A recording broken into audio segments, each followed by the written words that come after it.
And now chapter 18, the battle between Lord Boar and the demon Hiranyaksha.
Mother Earth, on the ends of his tusk, was frightened.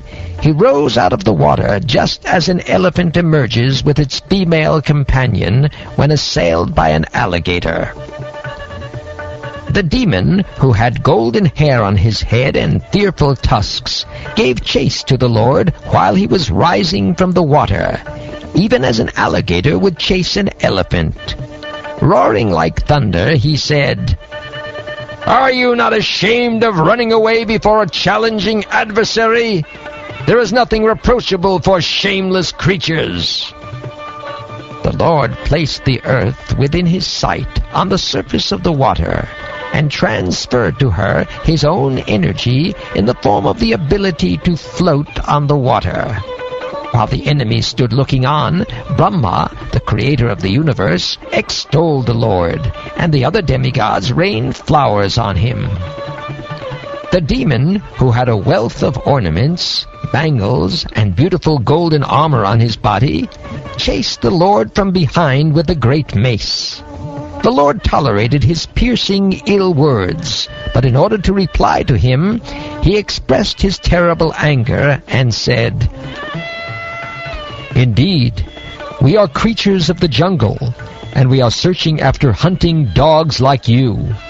One who is freed from the entanglement of death has no fear from the loose talk in which you are indulging, for you are bound up by the laws of death. Certainly we have stolen the charge of the inhabitants of Rasatala, and have lost all shame. Although bitten by your powerful mace, I shall stay here in the water for some time because, having created enmity with a powerful enemy, I now have no place to go." You are supposed to be the commander of many foot soldiers, and now you may take prompt steps to overthrow us. Give up all your foolish talk, and wipe out the cares of your kith and kin by slaying us. One may be proud, yet he does not deserve a seat in an assembly if he fails to fulfill his promised word.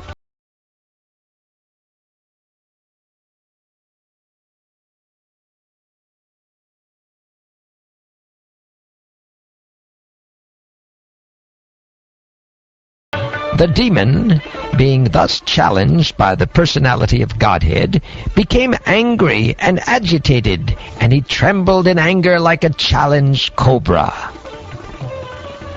Hissing indignantly, all his senses shaken by wrath, the demon quickly sprang upon the Lord and dealt him a blow with his powerful mace.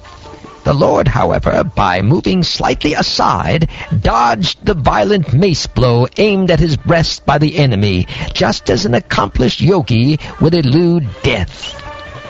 The personality of Godhead now exhibited his anger and rushed to meet the demon, who bit his lip in rage, took up his mace again, and began to repeatedly brandish it about. Then with his mace the Lord struck the enemy on the right of his brow. But since the demon was expert in fighting, O gentle Vidura, he protected himself by a maneuver of his own mace. In this way, the demon Hiranyaksha and the Lord, the personality of Godhead, struck each other with their huge maces, each enraged and seeking his own victory. There was keen rivalry between the two combatants. Both had sustained injuries on their bodies from the blows of each other's pointed maces, and each grew more and more enraged at the smell of blood on his person. In their eagerness to win, they performed maneuvers of various kinds, and their contest looked like an encounter between two forceful bulls for the sake of a cow. O descendant of Kuru, Brahma, the most independent demigod of the universe, accompanied by his followers, came to see the terrible fight for the sake of the world between the demon and the personality of Godhead, who appeared in the form of a boar. After arriving at the place of combat, Brahma, the leader of thousands of sages and transcendentalists, saw the demon, who had attained such unprecedented power that no one could fight with him. Brahma then addressed Narayan, who was assuming the form of a boar for the first time, and said, "My dear Lord, this demon has proved to be a constant pinprick to the demigods, the Brahmins, the cows, and innocent persons who are spotless and always dependent upon worshipping your lotus feet. He has become a source of fear by unnecessarily harassing them. Since he has attained a boon from me, he has become a demon, always searching for a proper combatant, wandering all over the universe for this infamous purpose. My dear Lord, there is no need to play with this serpentine demon, who is always very skilled in conjuring tricks, and is arrogant, self-sufficient, and most wicked. My dear Lord, you are infallible. Please kill this sinful demon before the demoniac hour arrives, and he presents another formidable approach, favorable to him. You can kill him by your internal potency, without doubt. My Lord, the darkest evening, which covers the world, is fast approaching. Since you are the soul of all souls, kindly kill him and win victory for the demigods." The auspicious period known as Abhijit, which is most opportune for victory, commenced at midday, and has all but passed. Therefore, in the interest of your friends, please dispose of this formidable foe quickly. This demon, luckily for us, has come of his own accord to you. His death is ordained by you. Therefore, exhibiting your ways, kill him in the duel, and establish the worlds in peace.